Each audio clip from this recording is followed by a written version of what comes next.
la fin de la Seconde Guerre mondiale, la France est dévastée. Les installations ferroviaires sont particulièrement touchées et une grande partie des ouvrages d'art, des bâtiments et du matériel roulant est détruit.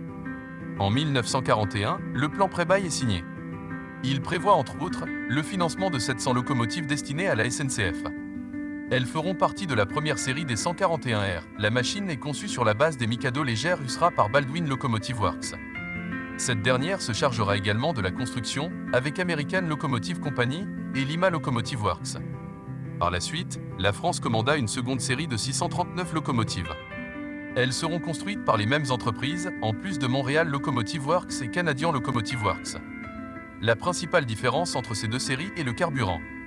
La première série était principalement chauffée au charbon, la deuxième série étant chauffée principalement au fioul. L'avantage du fioul est qu'il est moins cher et permet une autonomie plus importante.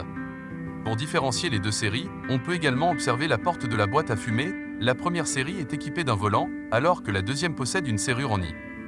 Sur les 1340 exemplaires commandés, seuls 1323 furent livrés. Les 17 manquantes ayant coulé, après le naufrage de leur bateau au large du Canada. Elles furent livrées à la France à partir de 1945 jusqu'en 1947. Elles ont effectué tout type de service, marchandises ou voyageurs, grâce à leur puissance de 2900 chevaux. Du fait de leur conception américaine, elles étaient beaucoup plus confortables que les locomotives françaises de l'époque.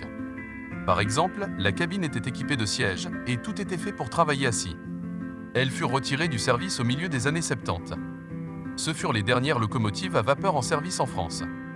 Les 1323 exemplaires font de cette série de machines la plus importante de France. Actuellement, 9 machines sont préservées par différentes associations.